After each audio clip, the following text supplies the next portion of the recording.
Assalamualaikum warahmatullahi wabarakatuh. Selamat sore dan salam sejahtera untuk kita semua. Hari ini kami kelompok 2, akuntansi keperilakuan, akan membawakan materi tentang teori utilitas dalam pengambilan keputusan.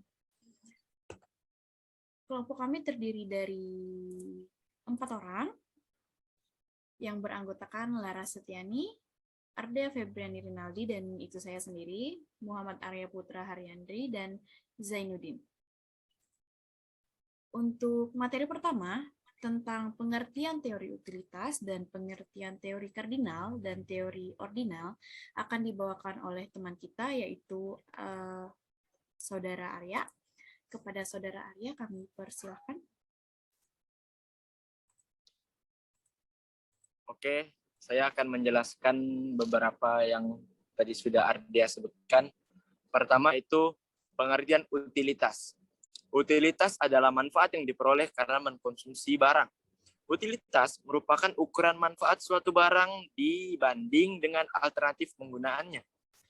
Utilitas total adalah manfaat total yang diperoleh dari seluruh barang yang dikonsumsi.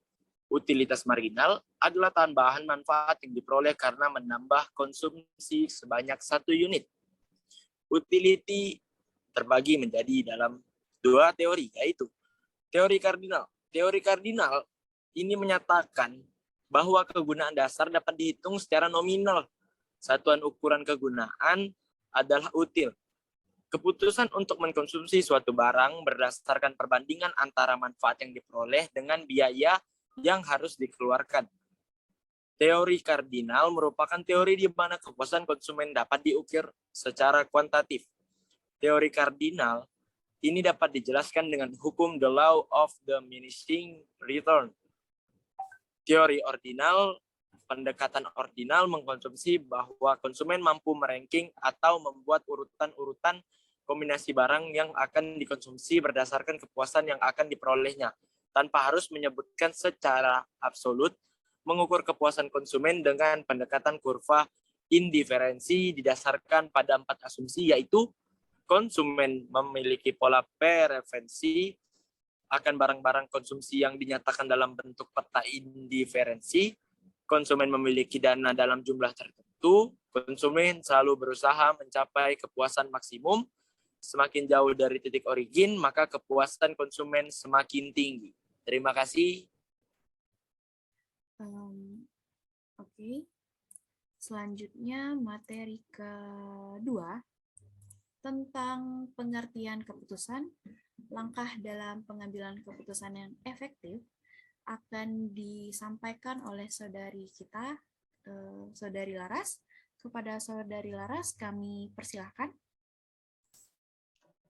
Baik, saya akan menjelaskan tentang pengertian keputusan. Teori keputusan adalah konsep mengenai pengambilan keputusan berdasarkan alternatif terbaik dari beberapa alternatif yang ada pada saat keadaan yang tidak pasti. Kegunaan teori keputusan adalah untuk membantu memecahkan masalah dengan menentukan tindakan yang akan dipilih melalui pemilihan berbagai alternatif yang tersedia.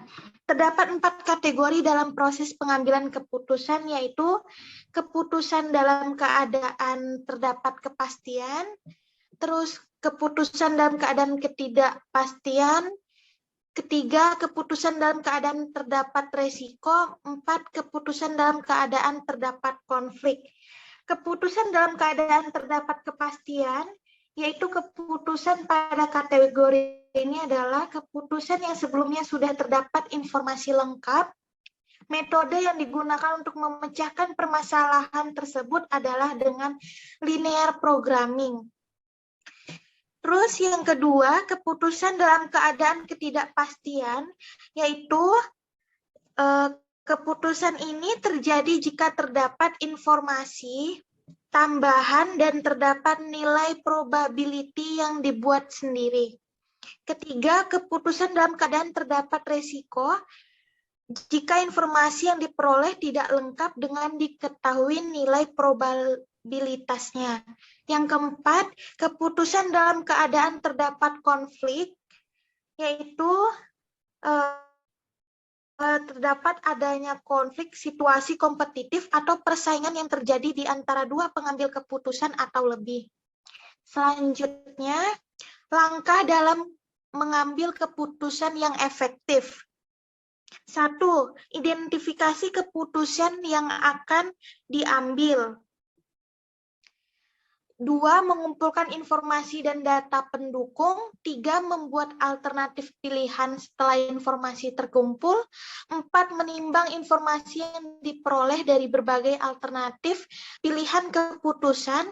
5. Tentukan pilihan dari berbagai alternatif yang ada. 6. Menjalankan keputusan efektif. Terakhir, review dan evaluasi keputusan yang diambil. Selanjutnya, udah. Untuk materi ketiga, tentang prinsip teori utilitas dan prinsip dasar dalam tingkah laku memilih, akan saya bawakan sendiri.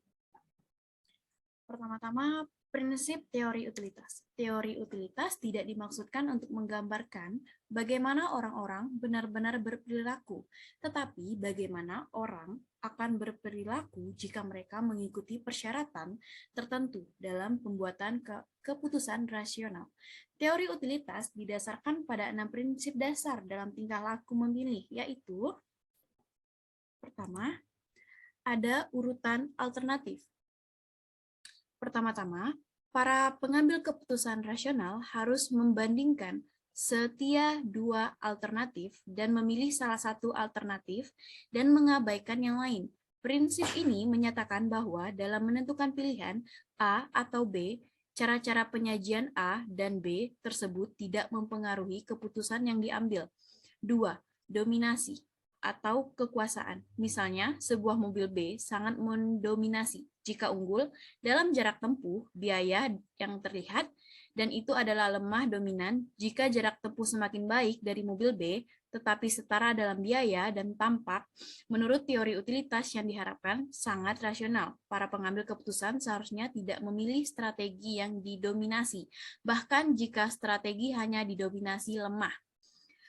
Yang ketiga ada essentialization, pemilihan antara dua alternatif seharusnya bergantung hanya pada hasil yang berbeda dari kedua alternatif tersebut.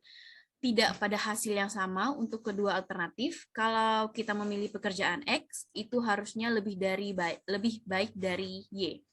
Yang keempat ada transitivitas. Jika pembuat keputusan yang rasional harus lebih suka hasil A ke B dan hasil B ke C, maka orang seharusnya lebih memilih hasil A daripada hasil C. Misalnya, jika menjadi mahasiswa Fakultas Ekonomi lebih disukai pada mahasiswa Fakultas Sastra dan menjadi mahasiswa Fakultas Ilmu Pendidikan, maka menjadi mahasiswa ekonomi harus lebih disukai daripada menjadi mahasiswa ilmu pendidikan.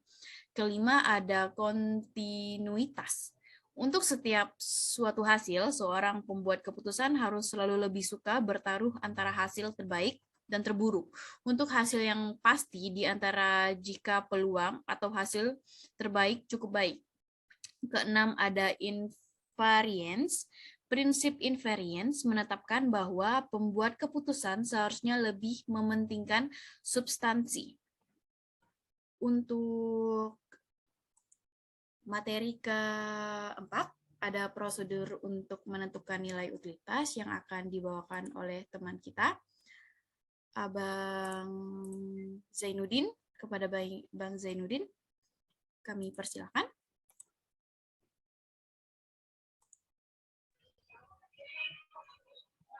Baik, terima kasih. Saya akan menjelaskan prosedur untuk menentukan nilai utilitas. Adapun yang pertama yaitu prosedur untuk menentukan nilai utilitas. Semua hasil yang pertama yaitu semua hasil yang diperoleh dibuat peringkatnya. Dan adapun yang kedua itu utilitas untuk hasil terbaik atau terjelek tertentu secara sembarangan. Dan yang ketiga itu perumusan, materi atau referensi. Dan yang keempat untuk hasil antara. Dan yang kelima itu utilitas H atau K yang ditentukan.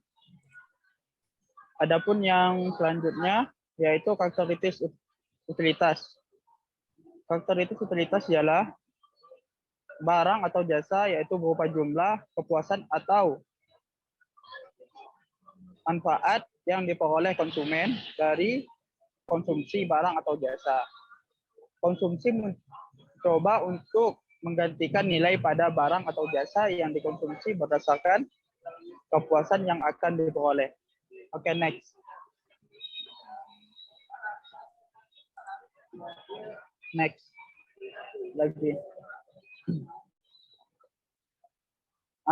Ini yaitu adalah karakteristik utilitas. Yang pertama yaitu adalah barang. Utilitas bentuk adalah kepuasan memakai suatu barang akan lebih tinggi apabila suatu benda diubah bentuknya. Misalnya yaitu contohnya barang yang dari kebun kita ambil dan kita bentuk lagi, dikemaskan lagi dan dijual ke tempat, contohnya ke tempat minimarket, otomatis bentuknya akan berubah, nilai dari bentuk barang juga tersebut akan berubah. Dan yang kedua yaitu utilitas tempat. Tempat yaitu sangatlah penting untuk bagi utilitas.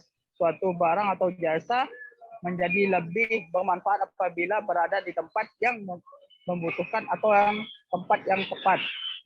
Contohnya kita memilih suatu tempat untuk memproduksi barang atau jasa. Contohnya kita memproduksi atau menjual suatu barang yaitu barang pokok. Kita harus menempatkan barang tersebut dengan tempatnya, tidak harus jauh dari masyarakat. Dan yang ketiga yaitu waktu. Utilitas suatu barang atau jasa akan lebih tinggi jika tersedia di waktu yang tepat. Yaitu contohnya pemesanan. Jika utilitas suatu barang dan jasa akan bernilai tinggi ketika barang tersebut tepat atau tersedia barangnya. Dan yang keempat yaitu ialah utilitas kepemilikan. Apabila berada di orang yang tepat, maka nilai utilitas suatu barang akan lebih tinggi terlepas dari harga material. Contohnya itu kepemilikan suatu barang atau jasa yang dimiliki orang yang tepat. Contohnya itu seperti HP. HP kan digunakan untuk kepemilikan yang tepat, bukan hanya untuk bermain atau yang lainnya. HP juga bisa dilakukan untuk mencari info atau dan sejenisnya apabila HP tersebut dimiliki orang yang tepat. Oke, next.